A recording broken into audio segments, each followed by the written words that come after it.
My name is Jodi, Koberinski, and I've been doing work in food systems transformation for close to 20 years. And this particular topic, I think, was really what got me inspired and started down this path. Was as a young environmentalist, I learned early that not everybody cares about spotty owls or polar bears, but everybody does eat 3 times a day. It's a really great way that people can make a connection to how our lifestyle is impacting the planet's capacity to support us.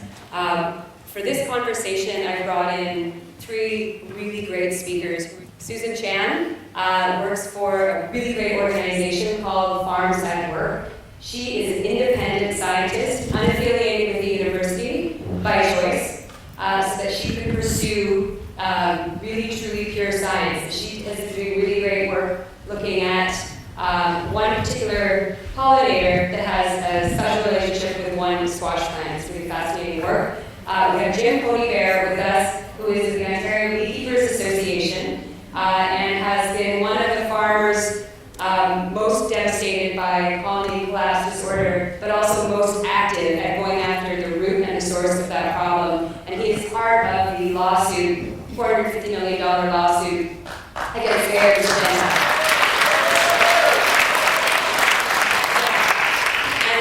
We have John Bennett, who I had the pleasure of doing my first job at a university with way back in the day at Greenpeace. He was in the office when I was there under the nuclear campaigner. He is now the head of Sierra Club Canada, when nobody else in the environmental sector was paying any attention to this neonicotinoid issue. There was John coming out to meetings and encouraging those of us involved on the agriculture side to come together, and with no support and no funding, just launched the neonicotinoids campaign over a year ago. So for those of you who are seeing this as a fresh issue, some of the reason we have this issue on our forefront right now is because of the hard work that John has done. So we'll get started with Susan, and we'll go.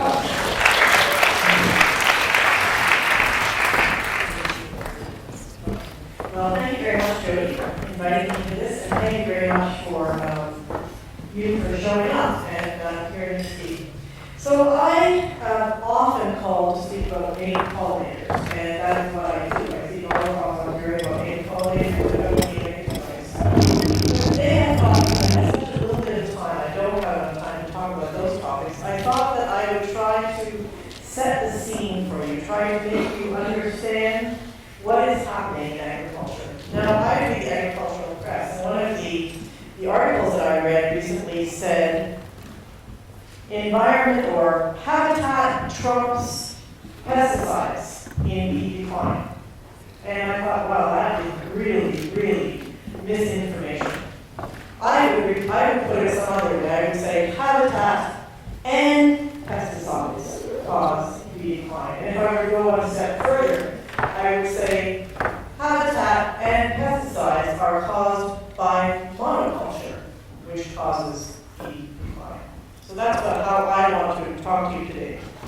So as I work in the agricultural sector, and I live in a rural environment, so as I drive to the places that I work, as I drive around my community, what I see is evidence of environmental decline. And what I mean by that is, as I'm driving by farms, I'm seeing places that are barren, except for 1, maybe 2 crops. That means that in those farms, which occupy the greatest part of the agriculture, the greatest part of the rural community, there are no longer places that are welcoming to non-humans. There are no longer places where bees can eat, because there is no longer nectar and pollen for them. There are no longer places where birds can nest, or beneficial insects can nest, not nest, but eat nectar from flowering plants. And as a result, you have a decrease in biodiversity, both of plants and of insects, and then of the creatures that depend upon insects. As human beings, what we care about is pollination. We want pollination so that we can have our fruits and vegetables. But there are also other creatures that depend upon pollination, wild creatures that eat berries and seeds that are the result So what I'm seeing then is a degraded environment in which hedgerows are being removed in order to make room for more corn. I'm seeing every square meter of every farm being occupied by corn. I'm seeing a lack of weeds because weeds are the enemy. Farmers have bought into the idea that weeds are the enemy because they are being told that by the companies that are selling them the products to get rid of the weeds. It's all a system, and it all revolves around monoculture. The other thing that monoculture does, for anybody who's a farmer in the room, you all know this, but maybe for folks who live in urban environments, they don't realize what monoculture does. When you have a monoculture of a crop, you also have a monoculture of the pests of those crops. Okay? There are no longer any checks and balances in the system. It's like there's this big, huge buffet. It's one thing, and the thing that likes to eat that thing is going to move in. And so, therefore, if you have monoculture, almost the next step is to use pesticides, because there is no other tool to deal with pests in that kind of an environment. And so we apply pesticides, and there are basically two sorts of pesticides. This is a very general concept. So there are basically two sorts of pesticides that we use in agriculture in Ontario. There are the contact insecticides. These ones are applied in response to a pest. So you have a pest, then you get out your contact insecticide and you spray it. And hopefully you kill the pest. That's if there's no resistance. Then there's another kind of pesticide that you apply in case you have a pest. Okay? And these are the systemic neonicotinoids. And Jim will be talking a little bit about those. This particular type of insecticide is particularly insidious because it allows application before there's a pest, and it allows the farmer to apply once and stop thinking, basically. And farmers will tell me, we love neonicotinoids because they're easy.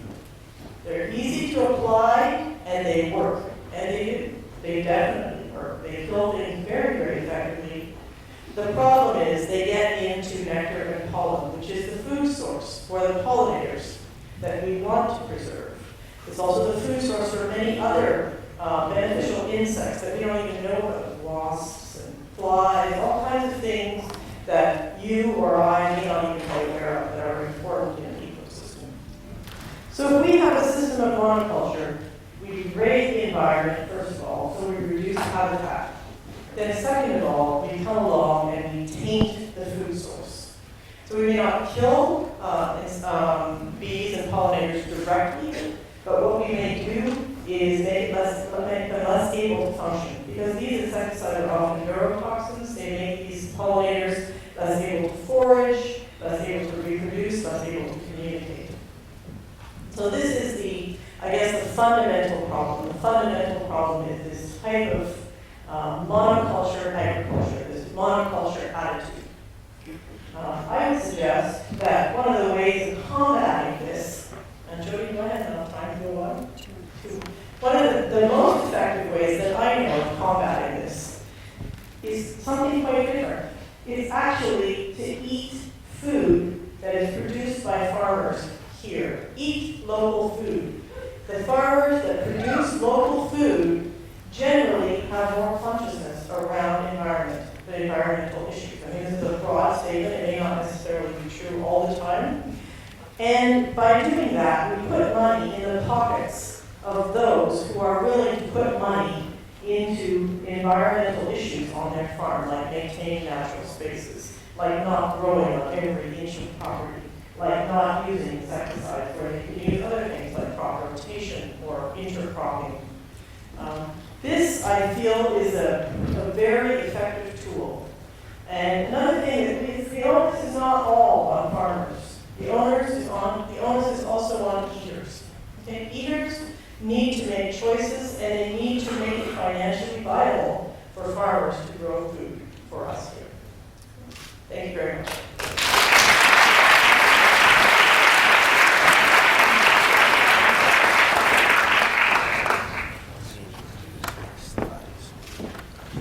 Okay, I'm going to give you a brief slide presentation here concerning what we've experienced with neonics. I'd like to just give a little bit of a disclaimer first.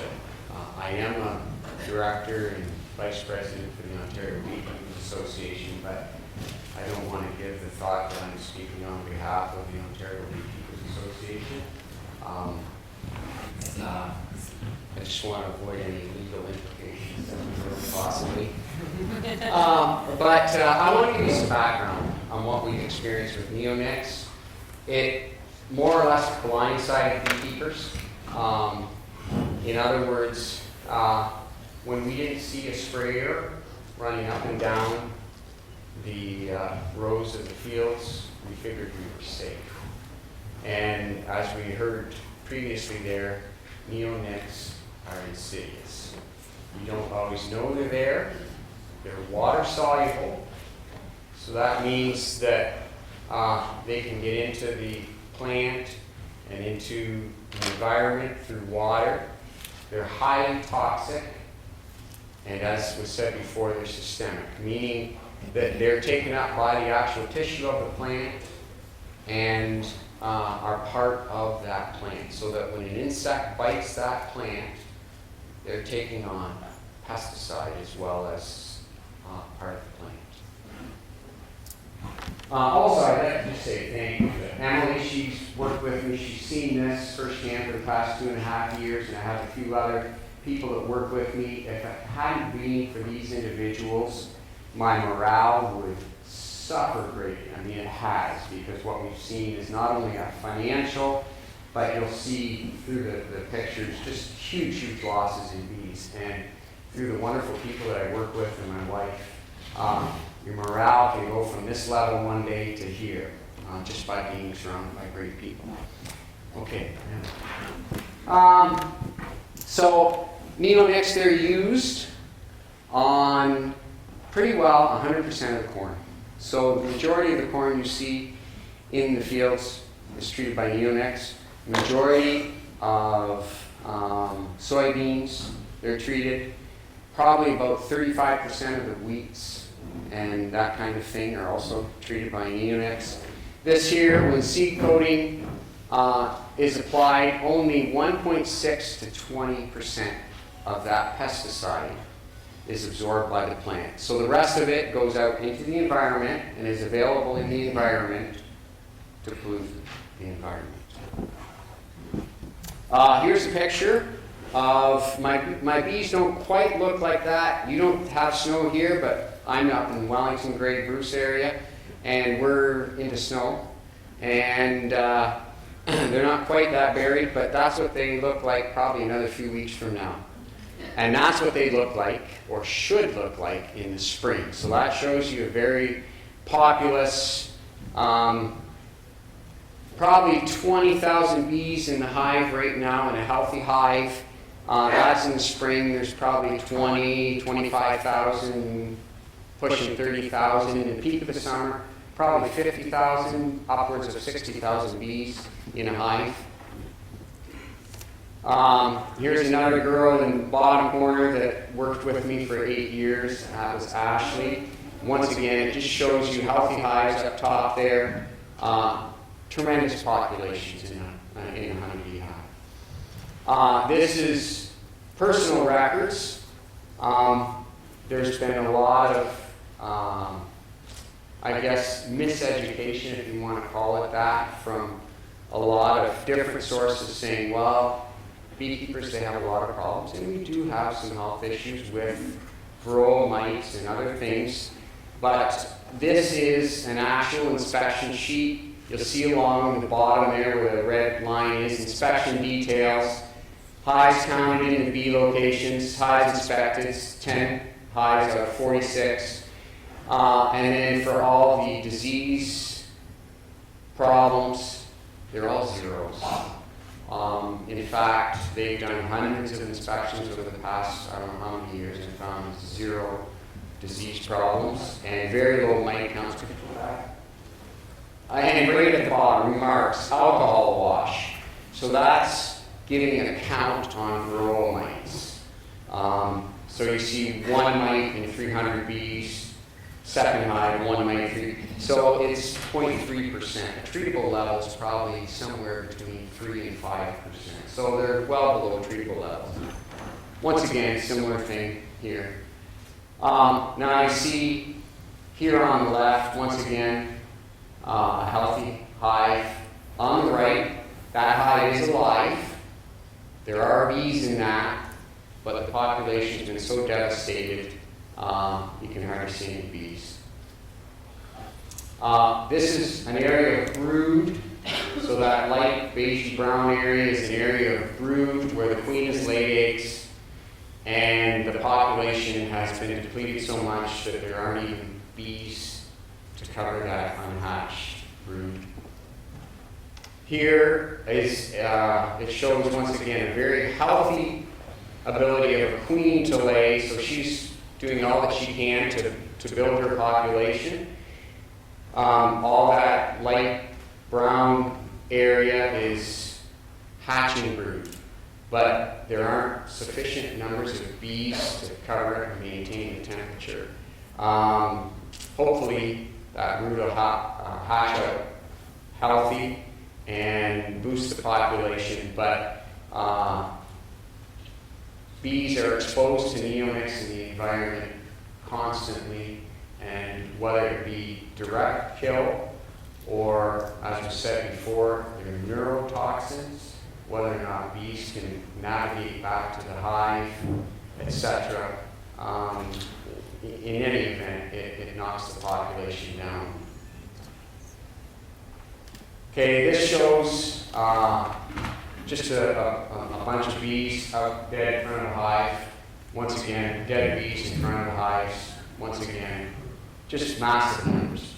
So PMRA 2013, they concluded that the current practices were not sustainable. Problem is, they carry on the same. This PMRA data showing residue that's found in the bees or in the pollen. 75% of the bees show positive. Once again, pollen samples, 90-some-odd% throughout the summer of 2013 showing residue levels. This was a Quebec project that was taken from 16 rivers in Quebec, and all 16 tested positive for human residue. This shows how basically southern Ontario, the dispersal of the crops and how they're being grown, corn, soybeans, that kind of thing. Once again, it shows somewhat of the bee kill incidents. It's been an education thing for beekeepers to find out really what's happening. And some beekeepers still don't know exactly, but then you start to say, well, let me tell you what we're seeing. And they'll say, oh, we're seeing the same things. It's because they're subtle sometimes. This just shows the difference in counties. This is why I see healthier bees in certain counties and not so much in others. Gray area, 26,000 acres of corn. Wellington County, 95,000 acres. So it's huge, huge amounts in certain areas. Okay, varroa, I'm running out of time here. Varroa, as we said, that's been probably the largest argument we've talked about. We can control varroa mites, and we use various acids, formic acid, oxalic acid, that sort of thing. We can control those levels. We can't control the environment that our bees are exposed to because of the full amount of use of this product. And it's long-lived. Not only is this a systemic that's in the ground for a few days. That was the way old pesticides a lot of the time worked. This is something that can be in the ground for years. Just a quick note, across the top you'll see there, Global TV 16:9, Flight of the Bees. That's the video that was shot. They followed me around for a couple of days, as well as a few others, to kind of confront this issue and get it out into the public eye. So that's something that you can Google. Another interesting thing, relative toxicity levels. DDT, if it has a value of 1, thiamethoxam, 5,400, clothianidin, 6,750, imidacloprid, 7,297. In other words, the LD 50 to a honeybee, DDT, it took 27,000 parts per billion, and imidacloprid, 37 parts. We're dealing with stuff that is upwards of 8,000 times more toxic to honeybees than DDT was. Good. Oh, and I just want to say, this is just kind of to highlight the highlight the failure of PMRA in that they recognize that this is a problem, but there's inaction. And when we're going to see action, we don't know.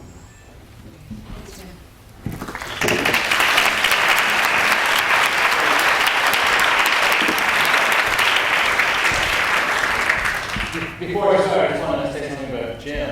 When we first started doing this, so a year and a half ago, started working on this issue, it was very hard to reach Jim because he would put in a whole day's work and then load hives on his truck and a trailer and drive them for 3 hours into northern Ontario to get them out of the pesticide area to protect his bees. And that's the kind of a beekeeper he is.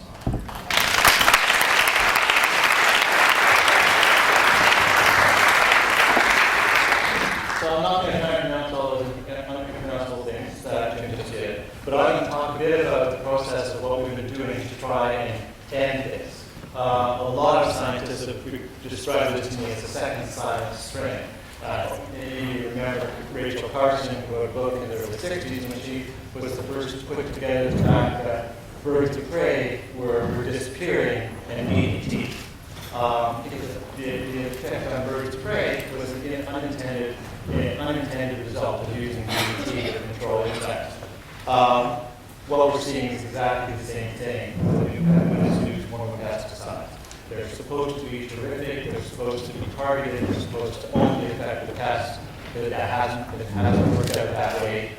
And yet the government and the industry and a lot of farmers refuse to look at the truth and accept the truth. And it's our job as environmental campaigners is to make sure the truth comes out and that the authorities listen to the truth. So we've, over the last year and a half, how many of you in the last year and a half have seen a news story or a TV story on bees and pesticides?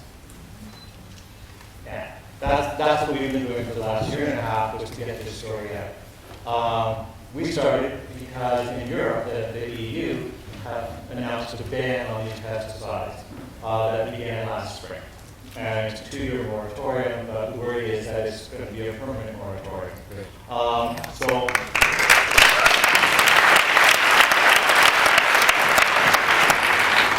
when I heard that, I called up the MRA and I got a message machine that said they would call me back sometime in the future.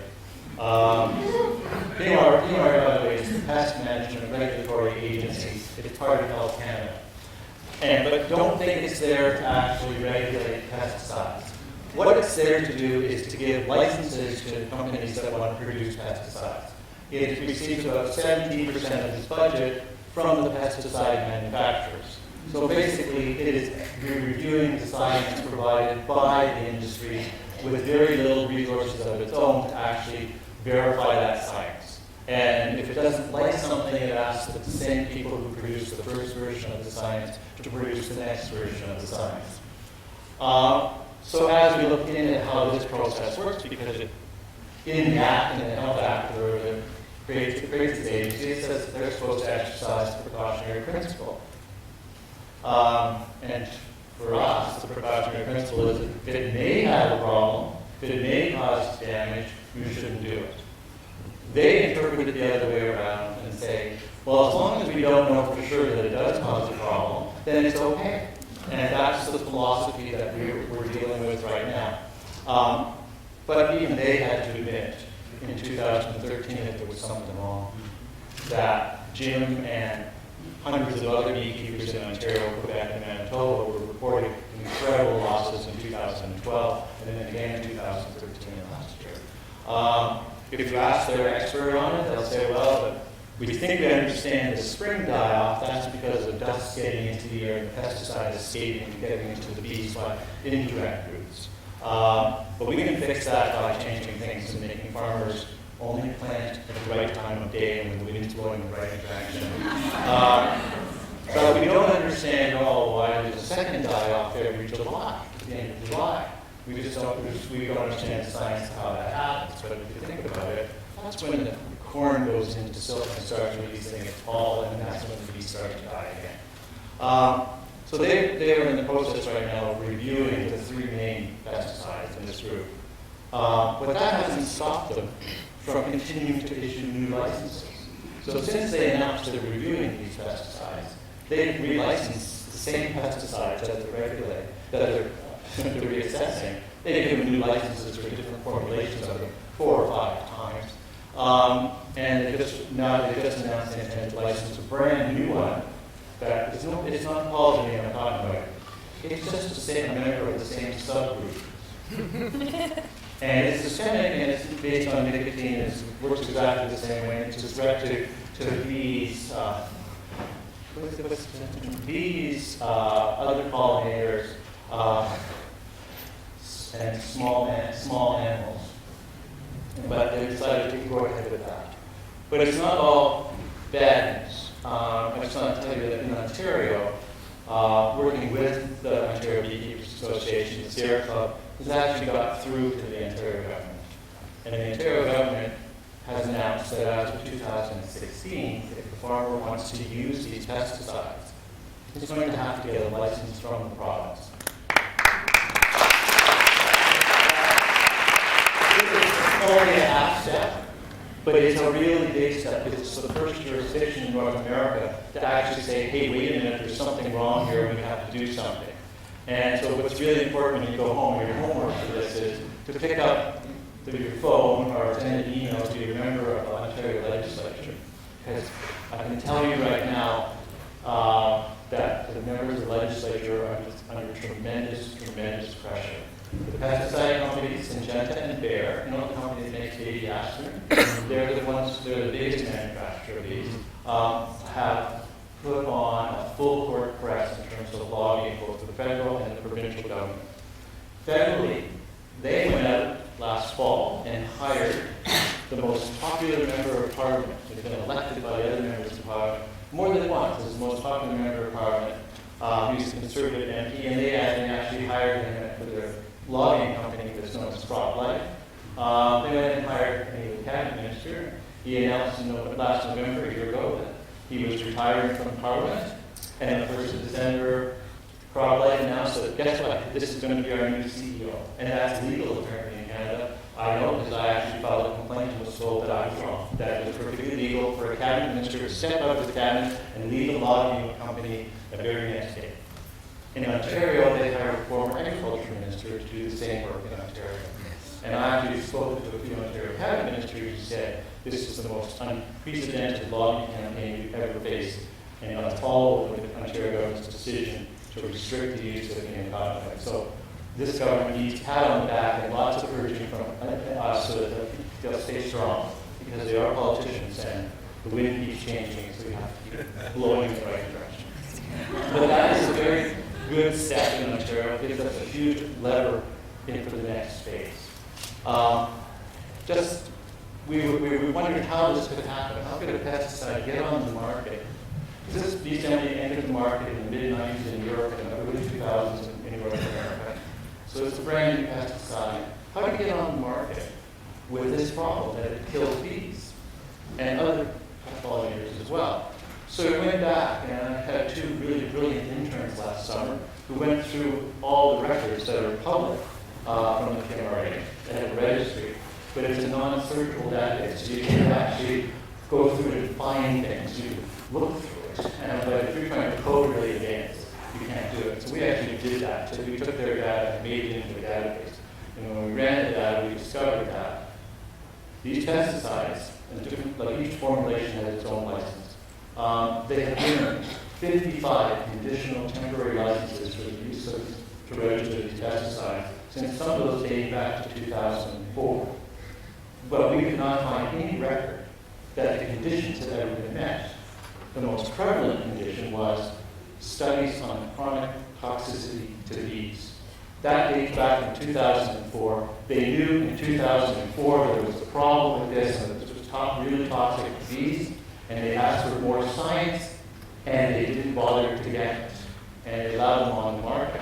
Now, I heard it, I was sitting at a Senate committee meeting, not many of us do that, sit at a Senate committee meeting, but it's actually been doing a really good job studying these and the problem. And PMRA testified and said, well, in 2013 and 14, we finally got those studies, and we're reviewing them now, but they're doing them in secret. So we sent 55 letters to the PMRA last September and said, could you just tell us when you got these studies done, and can we have a copy of them so that we know that these temporary licenses have been met? We got a letter back that said, we'll answer your question in the near future. I sent an email to please define near, which I never heard back. In 2013, so a year ago September, we filed what's called a notice of objection. It's a complicated process, but basically we said in July 2013, you realized one of these pesticides. And we don't think you should have done it because of the science. And we filed a formal process of a notice of objection, which if we win, the Minister of Health needs to create a public review of that decision. We're still waiting for an answer to whether or not it's going to be, the objection is going to be accepted or not accepted. They haven't got around to telling us. But in the time that they have not been able to look at our 150-page notice of objection, they have gone ahead and licensed 4 more of these pesticides. So they have time to work for the pesticide industry, but not to follow the laws and apply those laws in Canada. Shame. So we have to keep the pressure up. But remember, we're fighting a big battle here, but we're going to win. We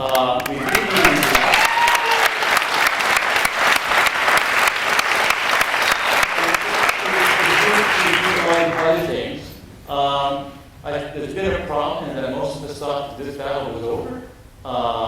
Most of the big funding foundations that fund environmental organizations like mine no longer fund campaigns on pesticides because there's no need. They bought it. So we're fighting this one on our own. The only money we've had to support this campaign has come from people like you. So if Christmas is coming, if you think of it, sierraclub.ca is a good place to look. And I think that's about my time. And I think that's for that.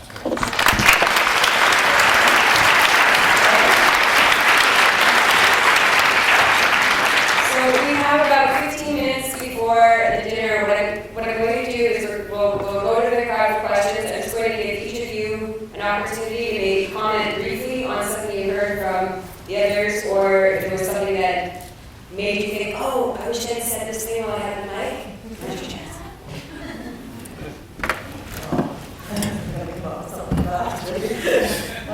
Well, I just wanted to reiterate that I have also submitted stuff to the PMRA directly with respect to pumpkins and squash and this squash bee that I know a lot about, and have asked them to not license any more neonicotinoids until they have done some research to figure out what's happening in the system, because it's a system with a bee that eats only one thing, and that's pumpkin and squash pollen and nectar. Again, I have received polite letters saying, yes, we received it, yes, we will tell you what we think later on, but nothing has been done. And in the meantime, they have realized they have licensed more things, and they have allowed more insecticides to be shifted from one crop to another. So it's definitely a game that's going on. Just quickly, a couple of things. Honeybees, why you just because there are people with their heads in hives observing this happening. That doesn't mean that it misses the squash bee or the bumblebee or anything else. It's hitting everything else.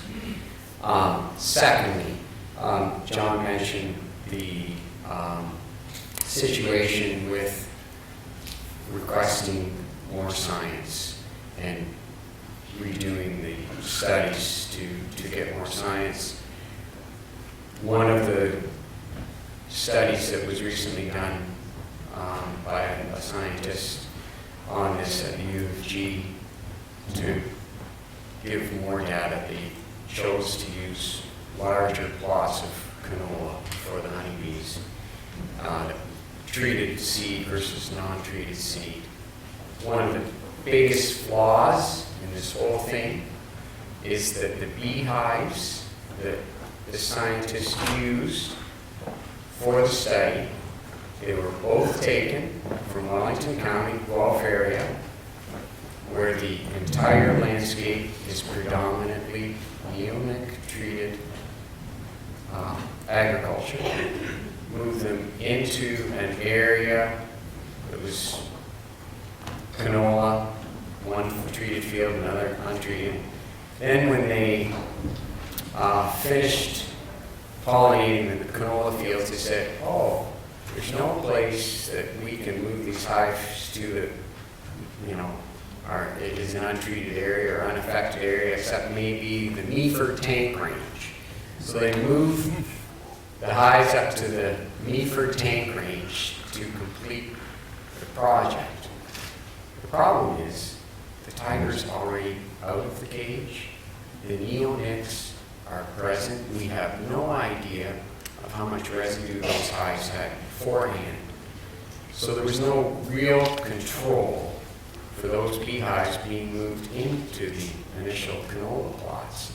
This is the faulted science a lot of the time, or flawed science, oftentimes it's being submitted to PMRA for the registration of these chemicals. I think we should just get to There's some questions, okay? So we'll start with here, and then Nathan, and then we're going to go up to the top. Gentleman with the blue shirt. Thank you for bringing up the topic of fundraising to fight these in court. So I've got a couple of organizations that are asking for money, Solace.org and Change.org, that claim they're funding our side of the argument. But have you not been receiving any money from them to help the legal case, or have you been? Well, the legal case doesn't need funding, and the campaign needs funding, and no, we haven't received any funds from them. And then we had, where was the next one? Nathan, and then Rebecca here with this gentleman. Susan, as someone who speaks to farmers and lives in a rural area and is sensitive to the needs of farmers, what do you think are the difficulties that farmers face when trying to move away from monocultures, or maybe trying to not use neonics? Great question. So that was the whole point of what I was trying to say, is that this is a system in which farmers are locked into a monoculture.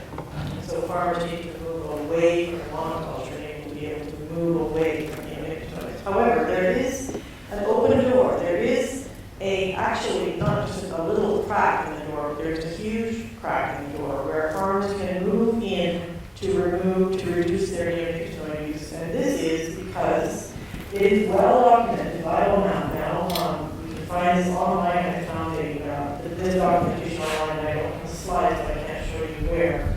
But it is well documented now that our use of neonicotinoids far exceeds our need. Okay, so the numbers that Tracy Bowdy of OMAP has got on a slide on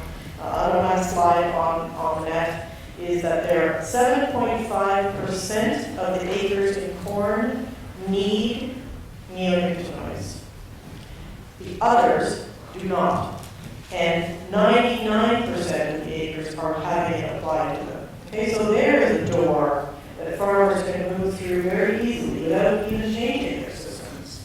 If we could figure out where those 20% or those 90% of acres are that don't need neonicotinoids and then stop applying them there, we would have a huge load taken off of the environment in terms of, and that goes the same for soybeans and for canola, but the rates are different for those crops. Okay, so do you understand my point is that we can actually reduce neonicotinoid load in the environment as a first step. That's the one thing I would say. And the second thing I would say, of course, is rotation. So if we can rotate out of crops that cause the problems and into crops that are different, for example, if we can rotate out of corn into a forage crop that's a perennial, then we can really reduce pesticides, pests, and then resultant pesticide use. Does that answer your question?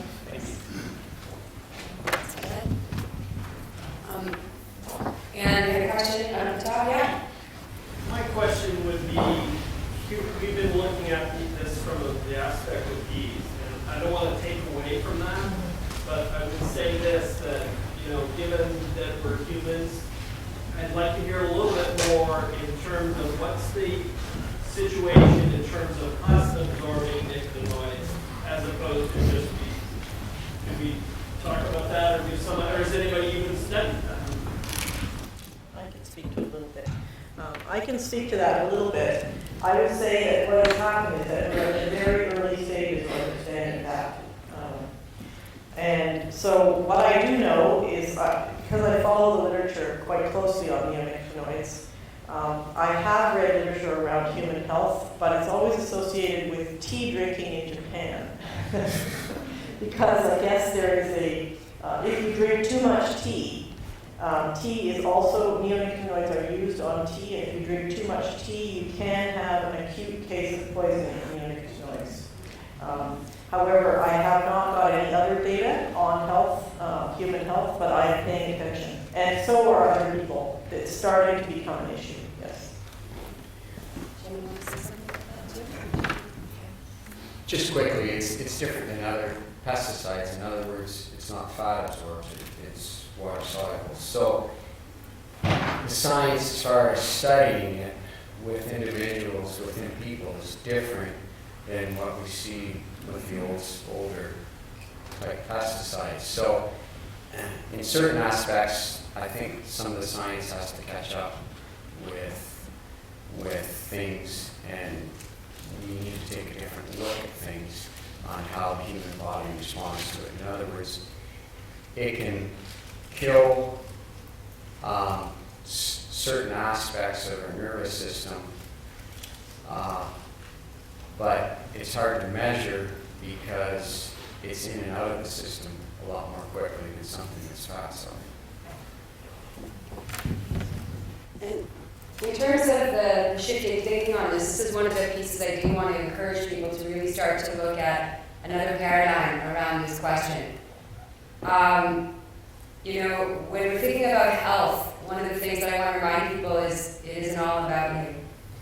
I also want to understand the human dimensions of this particular pesticide. But when I understand that it's wiping out our native and our introduced pollinators, it's taking out amphibians and food for amphibians, and it's taking out songbirds, that to me has to be as valuable of whether or not I can find that it's doing something in human health.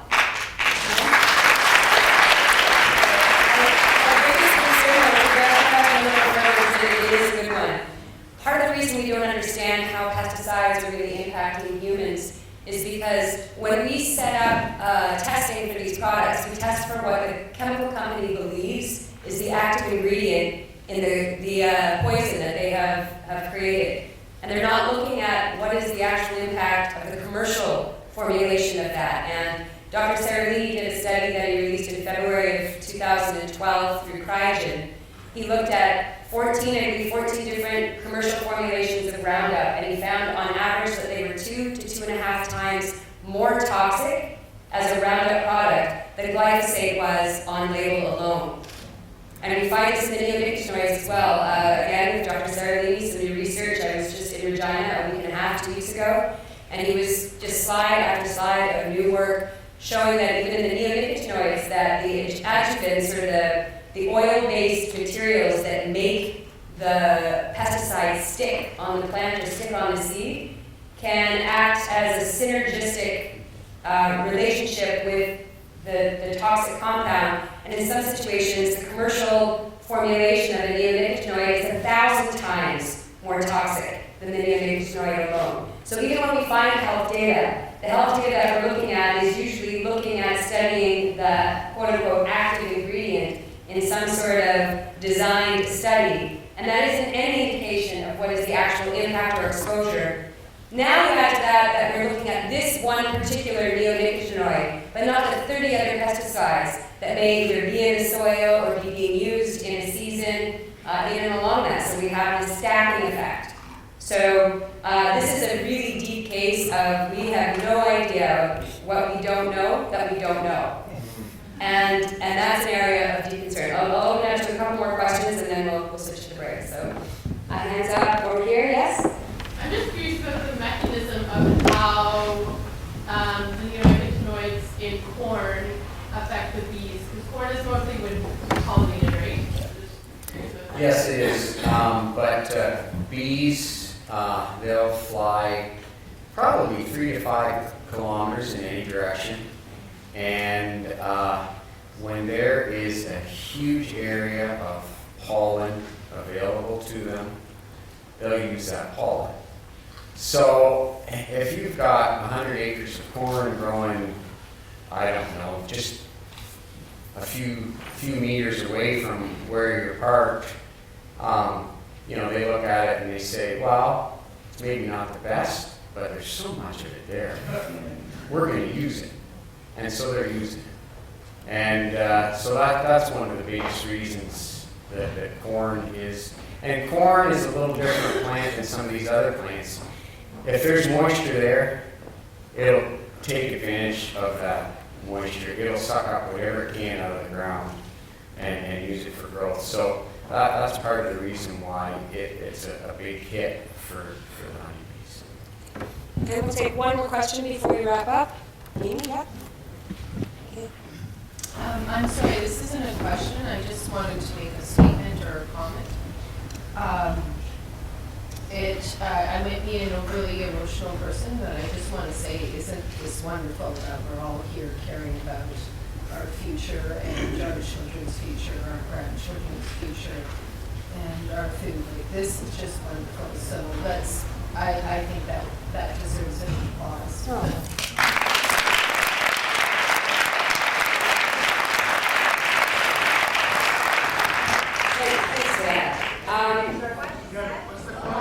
I'm going to repeat back what she said. She said she didn't have a question, but that she is just so moved by everybody coming together and sharing in this conversation, and that each and every one of you are here because you care about your children or someone else's child and their future and their grandchildren and their future, and that she's just feeling really moved by what we're doing. So.